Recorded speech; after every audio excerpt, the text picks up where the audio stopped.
నా ప్రాణము దేవుని నమ్ముకొని మౌనముగా ఉన్నది ఆయన వలన నాకు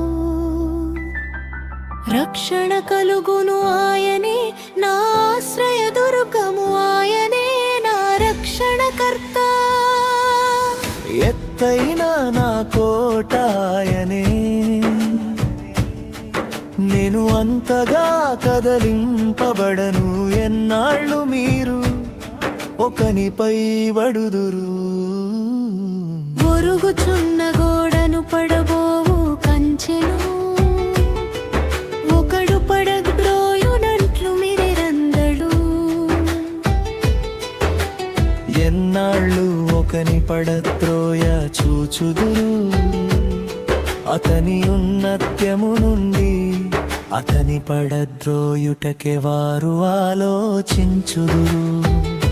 అబద్ధమాడుట వారికి సంతోషము, వారు తమ నోటితో శుభవచనములు పలుకుచు అంతరంగములో దూషించుదురు. నా ప్రాణమ దేవుని నమ్ముకొని మౌనముగా నుందుము, ఆయన వలననే నాకు నిరీక్షణ కలుగుచున్నది. ఆయనే నా ఆశ్రయ దుర్గము, నా రక్షణాధారము, నా ఎత్తైన కోట ఆయనే, నేను కదలింపబడను. నా రక్షణకు నా మహిమకు దేవుడే ఆధారము, నా బలమైన ఆశ్రయ దుర్గము, నా ఆశ్రయము. దేవుని ఎందే ఉన్నది. జనులారా ఎల్లప్పుడూ ఆయన యందు నమ్మికయుంచుడి. ఆయన సన్నిధిని మీ హృదయములు కుమ్మరించుడి. దేవుడు మనకు ఆశ్రయము.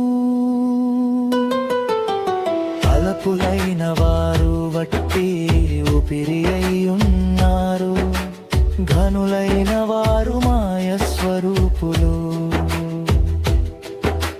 త్రాసులో వారందరూ తేలిపోవుదు, వట్టి ఊపిరి కన్నాలకనగా ఉన్నారు. బలాత్కారమందు నమ్మికయుంచకుడి, దోచుకొనుట చేత గర్వపడకుడి. ధనము హెచ్చినను దానిని లక్ష్య పెట్టకుడి.